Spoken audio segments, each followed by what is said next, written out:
সালাম করার বিষয়টা প্রথমে এটা আমার পারিবারিক শিক্ষা।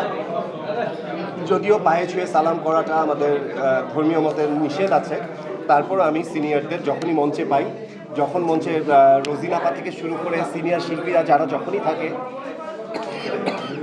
আমি প্রত্যেককেই পা ছুঁয়ে সালাম করি, দোয়া নেই। আমি আমার সমস্ত শ্রদ্ধাটা তার প্রতি শো করি। এটা অবশ্যই একটা পারিবারিক শিক্ষা এবং সুন্দর একটা ব্যাপার।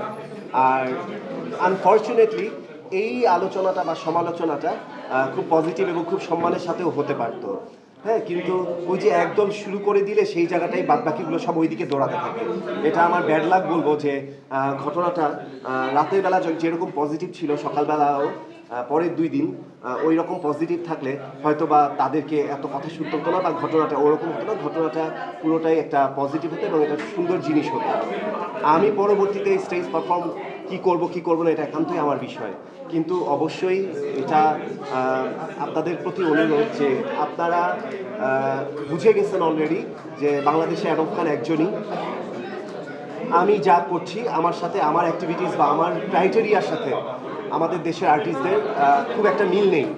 আমি একটু ব্যতিক্রমী হাঁটি এবং ব্যতিক্রমী সব কিছু উপস্থাপন করার চেষ্টা করি, দেওয়ার চেষ্টা করি।